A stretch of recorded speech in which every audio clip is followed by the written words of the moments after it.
good morning বন্ধুসকল আমাৰ YouTube channel এক্সপ্লৰিং হেপিনেছলৈ আপোনালোক সকলোকে স্বাগতম জনাইছোঁ আৰু আজি মই মোৰ প্ৰথমটো ভিডিঅ' আপোনালোকলৈ আগবঢ়াবলৈ লৈছোঁ আৰু যেহেতু প্ৰথম গতিকে হাজাৰটা ভুল ওলাব গতিকে আপোনালোকে ভুলখিনি শুধৰাই দিব আৰু আপোনালোকে যেহেতু জানেই যে শিৱসাগৰখন ঐতিহাসিক কীৰ্তিচিহ্নৰে ভৰপূৰ ইয়াৰ সকলো ঠাইতে ঐতিহাসিক ক্ষেত্ৰ দেখিবলৈ পোৱা যায় আৰু ঠিক তেনেদৰে আমাৰ ঘৰৰ ওচৰতো এখন ঐতিহাসিক ক্ষেত্ৰ আছে তাত এটা ৰজাদিনীয়া পুখুৰী আৰু এটা দৌল আছে আজি মই আপোনালোকক তালৈকে লৈ যাম বলক আজি ভিডিঅ'টো আৰম্ভ কৰোঁ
এতিয়া আমি উপস্থিত হলোহি আমাৰ লক্ষ্যস্থান শিৱসাগৰ কালুগাঁৱত থকা বৰপাত্ৰ দৌল আৰু লক্ষ্মীসাগৰ পুখুৰীৰ পাৰত এক ঐতিহাসিক ক্ষেত্ৰৰ সাক্ষ্য বহন কৰি থকা জিলিকি থকা এই ঠাইখন আমি এবাৰ চাওঁ আহক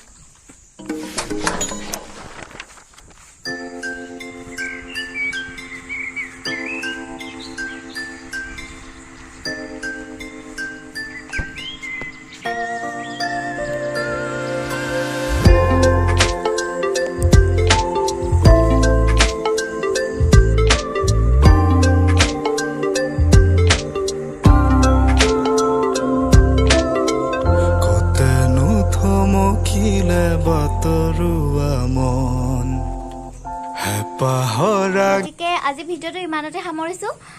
আপোনালোকে ভিডিঅ'টো কেনেকুৱা লাগিলে জনাব আৰু যিহেতু আমাৰ ঐতিহাসিক ক্ষেত্ৰসমূহ আমি নিজে সংৰক্ষণ কৰিব লাগিব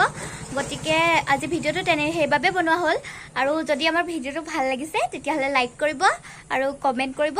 আৰু আমাৰ চেনেলটো প্লিজ ছাবস্ক্ৰাইব কৰি দিব আজি ভিডিঅ'টো ইমানতে সামৰি মাৰিছোঁ